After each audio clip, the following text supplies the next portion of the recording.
Hello everyone, Radhe Radhe. कैसे हैं आप सब। तो आज से हम एक नई सीरीज स्टार्ट करने जा रहे हैं जो लगभग 10 मिनट की रहेगी।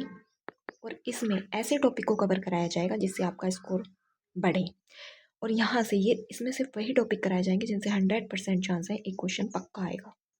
और कोई भी एग्ज़ाम हो, ऑल एग्ज़ाम, जितने एग्ज़ाम्स में जीएस आ रही है, इस टॉपिक से जो आज हम करा रहे हैं 100% हर एग्ज़ाम में एक क्वेश्चन आएगा। तो अपने एक क्वेश्चन को अच्छे से इस क्लास को करें। और इसे अगर इसके नोट्स चाहिए तो आप टेलीग्राम से जुड़ सकते हैं, जिसका मैं कमेंट में लिंक दे दूँगी। तो चलिए स्टार्ट करते हैं बिना टाइम को वेस्ट किए। तो पहला जो हमारा जलप्रपात है वो है कुंचिकल जलप्रपात। कुंचिकल जलप्रपात और भारत का सबसे ऊंचा जलप्रपात। कुंचिकल जलप्रपात जो है भारत का सबसे ऊंचा जलप्रपात है। और कितना कितना ऊंचा है, तो इसकी जो ऊंचाई है वो 455 मीटर है। और ये सबसे ऊंचा जलप्रपात है और ये कर्नाटक में पड़ता है और वराही नदी पर पड़ता है। किस नदी पर है? तो वराही नदी पर है, कर्नाटक में है। और इसकी जो ऊंचाई है वो 455 मीटर है। और ये भारत का सबसे ऊंचा जलप्रपात है कुंचिकल जलप्रपात। अगला है जोग या फिर गरशोपा जलप्रपात, जिसको महात्मा गांधी जलप्रपात के नाम से भी जाना जाता है। जोग या गरसोपा जलप्रपात, तो यह भी कर्नाटक में पड़ता है। कर्नाटक में शरावती नदी पर है और ये सीधे गिरने वाला भारत का सबसे ऊंचा जलप्रपात है। कैसे? सीधे गिरने वाला। ये भी कर्नाटक में है, शरावती नदी पर है। जोगी गरसोपा जलप्रपात, महात्मा गांधी। अगला है येन्ना जलप्रपात। येन्ना जलप्रपात, तो येन्ना जलप्रपात कहाँ पे पड़ता है? ये महाराष्ट्र में, महाराष्ट्र के भी महाबलेश्वर में पड़ता है और नर्मदा नदी पर यह है। येन्ना जलप्रपात नर्मदा नदी पर है, महाराष्ट्र में, महाबलेश्वर, महाराष्ट्र महाबलेश्वर में नर्मदा नदी पर है। और शिवसुंदरम जलप्रपात, तो शिवसुंदरम जलप्रपात कहाँ पर है? तो शिवसुंदरम जलप्रपात भी कर्नाटक में है और यह किस नदी पर है? तो यह कावेरी नदी पर है। शिवसुंदरम, तो शिवसुंदरम कर्नाटक में कावेरी नदी पर है। और आयतन की दृष्टि से यह बहुत बड़ा जलप्रपात है। आपको कितना देखना है इसके बारे में, तो जो मेन चीज़ है इसको भी एक बार नज़र में रखिए। लेकिन शिवसुंदरम किस नदी पर है? तो कावेरी नदी। कहाँ पर है? तो कर्नाटक में है। गोकक जलप्रपात, तो गोकक जलप्रपात कर्नाटक में बेलगांव जिला में ये पड़ता है और घाटप्रभा नदी पर। गोकक किस नदी पर है? घाटप्रभा नदी, कर्नाटक में बेलगांव जिला। जिला नहीं पूछा जाएगा, राज्य ही पूछा जाएगा, लेकिन फिर भी थोड़ा में देखते हुए चलना चाहिए। गोकक जलप्रपात तो ये कर्नाटक में है, घाटप्रभा नदी पर है। किस नदी पर? तो घाटप्रभा नदी पर। पायकारा जलप्रपात, तो पायकारा जलप्रपात तमिलनाडु, पायकारा जलप्रपात तमिलनाडु नीलगिरी पहाड़ियों में पड़ता है। पायकारा जलप्रपात और नदी है पायकारा नदी, तो पायकारा, पायकारा नदी। और अगर पायकारा जलप्रपात आ रहा है तो पायकारा नदी ये नहीं पूछा जाएगा, ये पूछा जाएगा किस राज्य में ये पड़ता है। तो ये तमिलनाडु में। और ये नीलगिरी में भी आ सकता है, नीलगिरी पहाड़ियों पर है, तो नीलगिरी पहाड़ियों में ये पड़ता है। चुलिया जलप्रपात, तो चुलिया जलप्रपात राजस्थान में।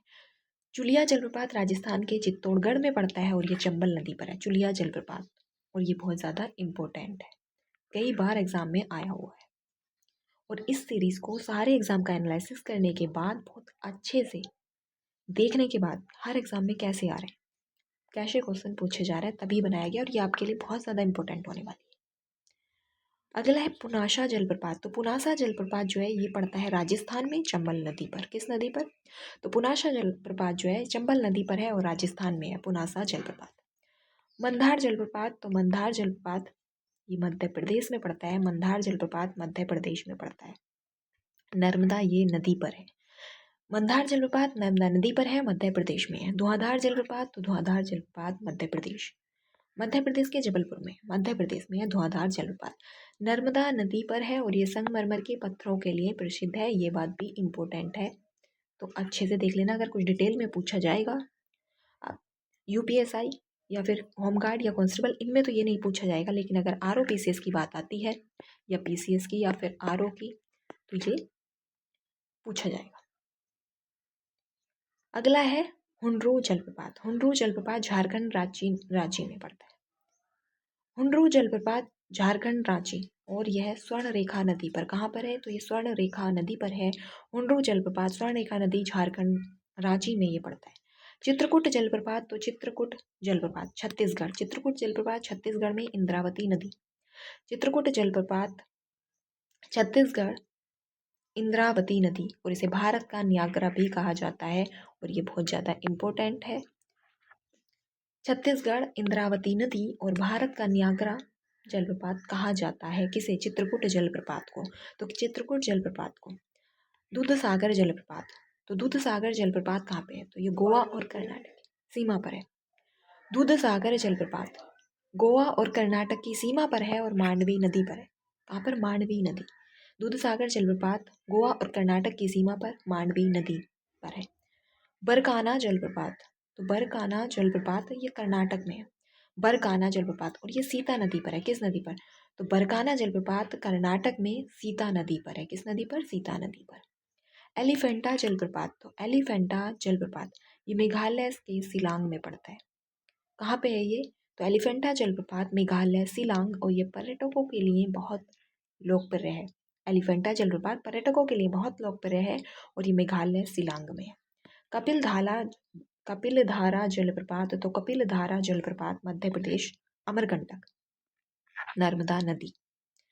कपिलधारा जलप्रपात मध्य प्रदेश अमरकंटक नर्मदा नदी। सादनी जलप्रपात, तो सादनी जलप्रपात झारखंड शंख नदी। सादनी जलप्रपात शंख नदी पर है, झारखंड में। सादनी जलप्रपात कहाँ पे है? तो झारखंड में है, शंख नदी पर है।